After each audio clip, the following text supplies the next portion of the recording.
L'architecture portugaise, je ne sais pas si elle s'inscrit vraiment dans une tradition. Elle a commencé à s'épanouir, je dirais, grâce à l'impulsion de quelques personnages au moment de la révolution des œillets. Je citerai volontiers ceux que je connais le mieux, c'est-à-dire Fernando Távora et Álvaro Siza.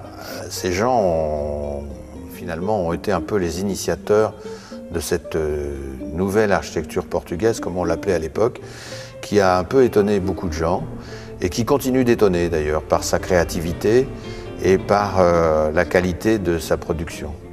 Ça, c'est toujours ce qui nous a un peu fascinés et c'est ce que nous avons été chercher en allant voir sur place ce qui se passait pour les architectes français. C'était une façon aussi de construire simplement, au départ, qui était assez limité. Et donc c'était un peu exemplaire pour nous. C'est à la fois une architecture relativement simple, avec des matériaux simples, souvent caractérisés par une sorte de blancheur. Les bâtiments sont très blancs. Il y a peu de recours à la couleur. Ça, c'est assez intéressant aussi. C'est une des caractéristiques.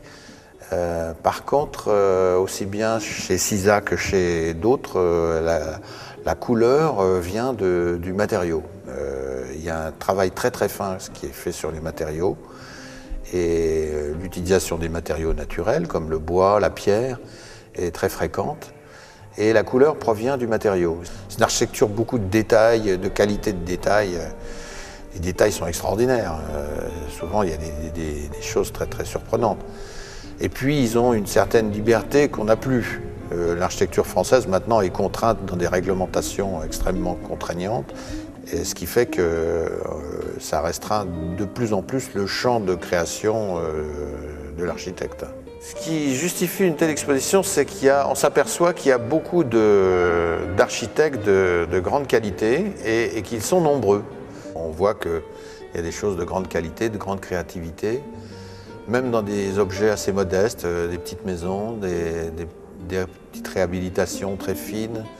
Et c'est là où on sent toute la qualité qu'on peut retrouver dans cette architecture portugaise, tout ce souci du détail et de la qualité des matériaux, on le retrouve dans l'exposition.